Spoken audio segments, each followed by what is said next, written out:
രാജാവും രക്തസാക്ഷിയുമായ വിശുദ്ധ Oswald. നോർത്തംബ്രിയയിലെ Anglo Saxon രാജാവായിരുന്നു വിശുദ്ധ ഓസ്വാൾഡ്.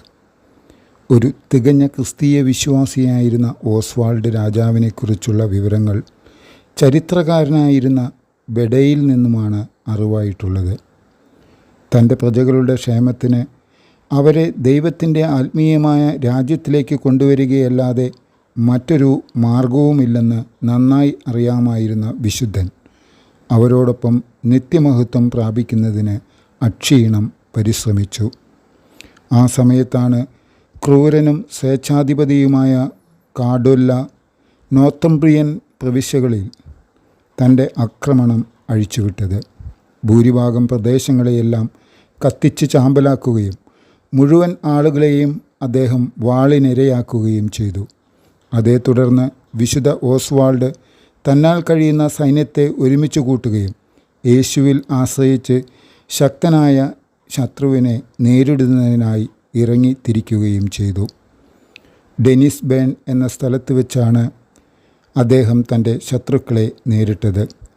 ശത്രുപാളയത്തോട് അടുത്തപ്പോൾ ഭക്തനായ ആ രാജാവ് വളരെ ധൃതിയിൽ മരം കൊണ്ട് ഒരു കുരിശുണ്ടാക്കി. അത് യുദ്ധഭൂമിയിൽ സ്ഥാപിച്ചതിന് ശേഷം തൻ്റെ സൈനികരോട് പറഞ്ഞു, നമുക്കെല്ലാവർക്കും മുട്ടുകുത്തി നിന്ന് ഒരുമിച്ച് ശക്തനായ നമ്മുടെ ഏകദൈവത്തോട് പ്രാർത്ഥിക്കാം. നാം നമ്മുടെ ജീവനെയും രാജ്യത്തെയും രക്ഷിക്കുവാൻ വേണ്ടിയാണ് യുദ്ധം ചെയ്യുന്നതെന്ന് അവിടത്തേക്ക് അറിയാം. അദ്ദേഹത്തിൻ്റെ നിർദ്ദേശം കേട്ടപാടെ എല്ലാ പടയാളികളും പ്രാർത്ഥനാ നിരതരായി.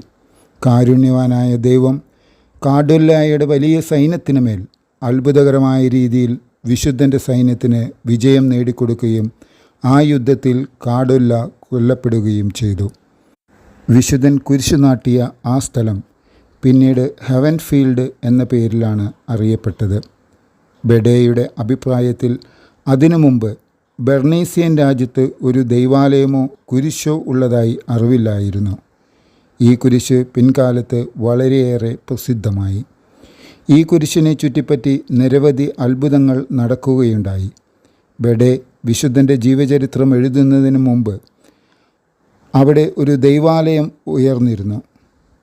ആ വിജയത്തെ തുടർന്ന് വിശുദ്ധ ഓസ്വാൾഡ് ദൈവത്തിന് നന്ദി പറയുകയും തൻ്റെ ആധിപത്യത്തിലുള്ള പ്രദേശങ്ങളിൽ ക്ഷേമ പദ്ധതികൾ നടപ്പാക്കുകയും ചെയ്തു.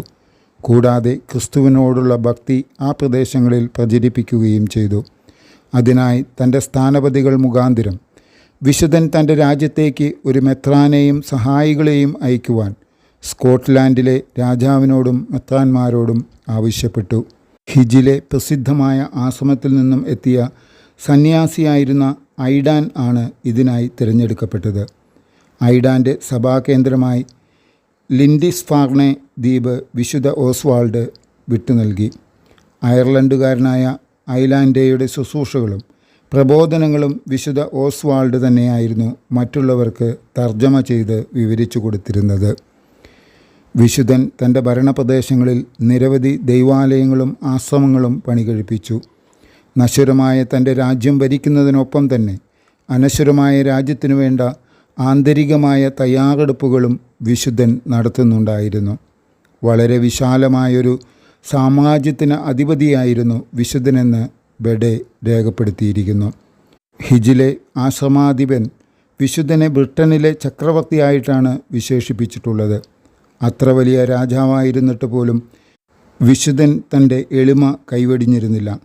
ഒരിക്കൽ വിശുദ്ധൻ ഭക്ഷണം കഴിക്കുവാൻ തൻ്റെ തീന്മേശയിൽ ഇരിക്കുമ്പോൾ ദാനധർമ്മങ്ങളുടെ ചുമതല വഹിക്കുന്ന ഉദ്യോഗസ്ഥൻ കൊട്ടാരത്തിൻ്റെ കവാടത്തിൽ നിരവധി പേർ ഭിക്ഷയ്ക്കായി നിൽക്കുന്നു എന്നറിയിച്ചു.